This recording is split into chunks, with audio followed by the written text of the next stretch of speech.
Hey Hotties, how you healing? How you feeling? I'm Zenzi, and this is Hotties Heal.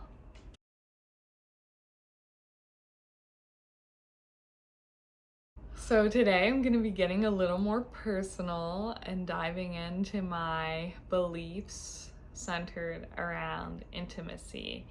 And I will explore briefly about why I've chosen the path of abstinence.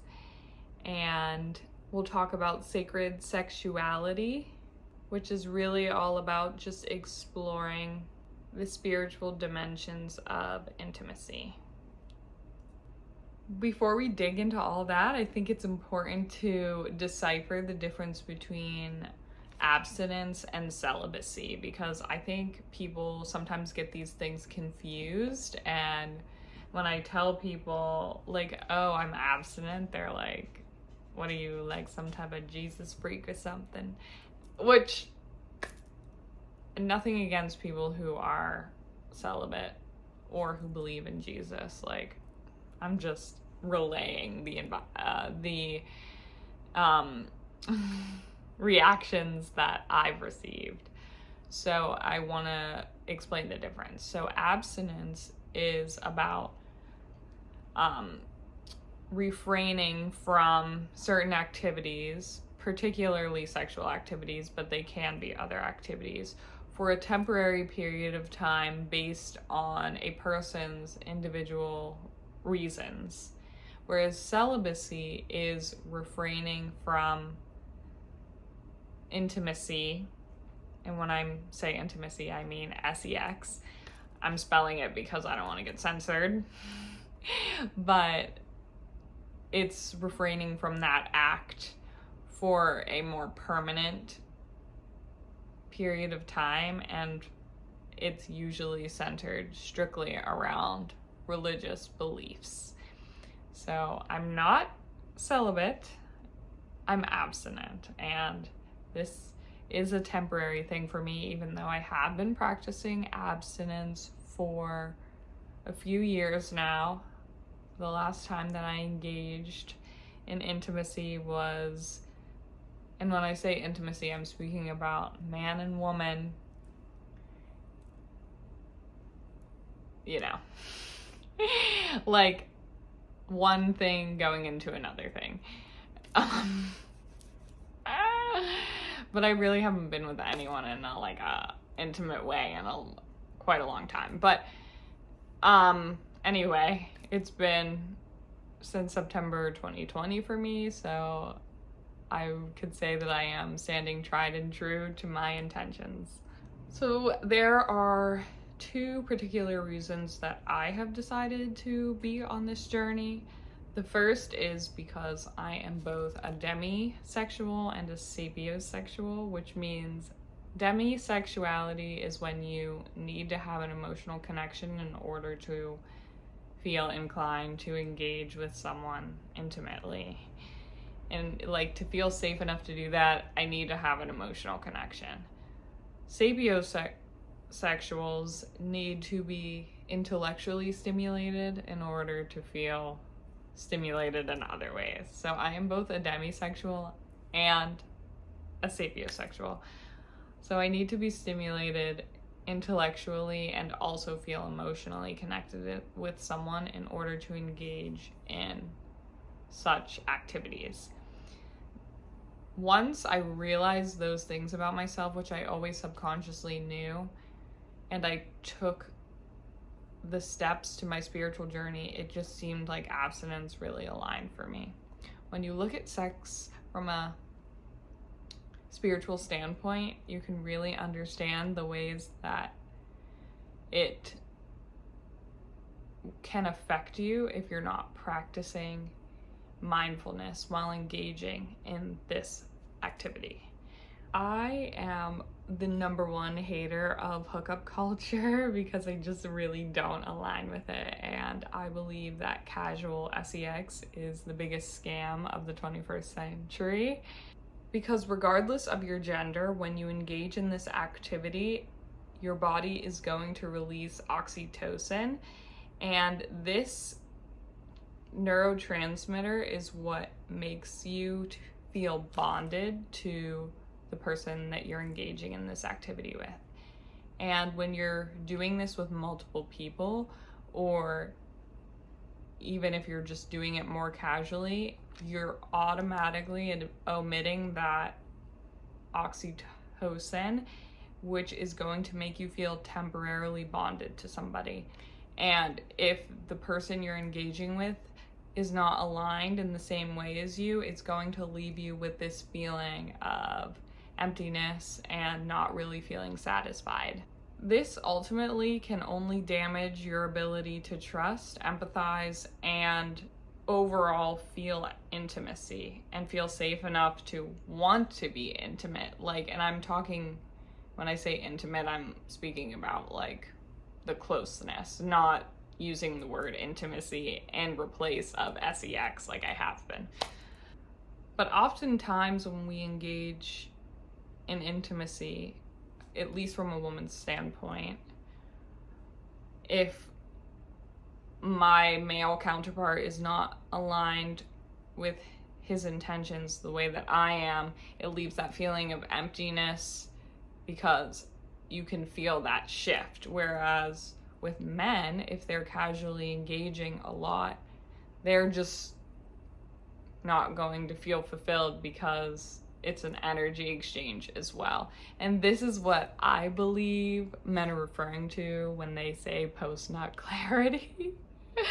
I can't personally speak on it because I'm not a man, but this is only what I can assume they mean by it.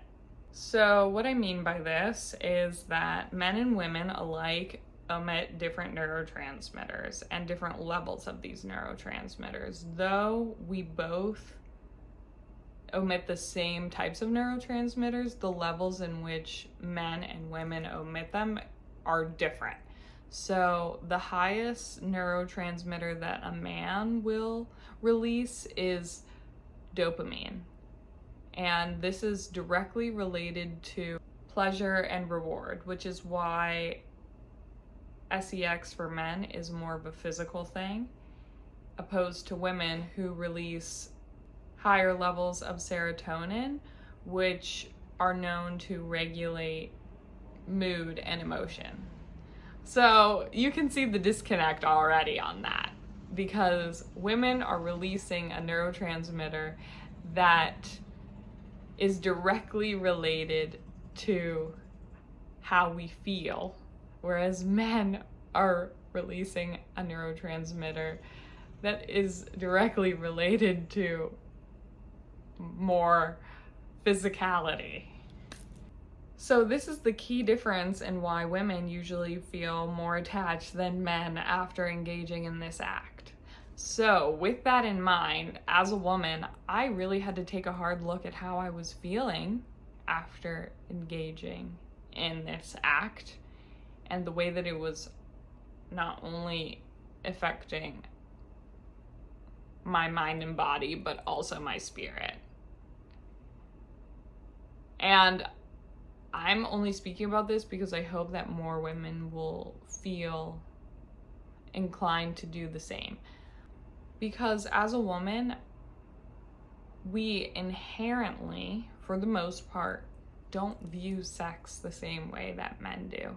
And I think this is something that more women need to start being realistic with themselves about, because I can only speak for myself in saying that I know there was a point in time where when I was engaging with my male suitor that I may have been engaging for purposes of wanting to feel closer and not acknowledging the fact that it was likely more strictly physical for him, or hims if you're engaging with more than one person. And that's where the trouble lies, because ultimately, regardless of whether you think that you're just doing it and you can move on with your life, no, that energy stays with you. From a spiritual standpoint, you are allowing someone into your energetic force field, and you are making that agreement that you guys are becoming intertwined.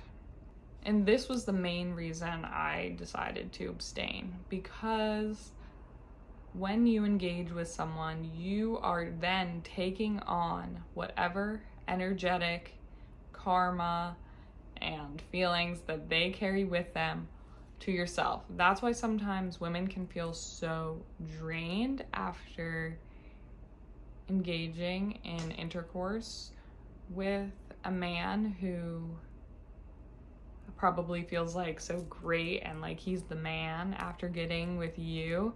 It's because he essentially like took some of your life force energy. And I don't want people to be scared of this. I just want people to be more mindful, because there's such power in engaging in mindful intimacy. Let me elaborate on this. When you are willing to abstain and wait until you meet someone who is aligned with you, you have the ability to reach a level of sacredness and wholeness and connection that had not been possible if you were just engaging in casualties. When you align in this way, you are making a commitment to connect more deeply, which ultimately leads to more pleasure and more of a euphoric experience altogether. This leads to spiritual growth. If you consider Tantra, which is the sexual spiritual practice in Hinduism and Buddhism, it talks about through mindful and intentional sexual practices, you not only deepen your connection to yourself, but also your partner and the divine.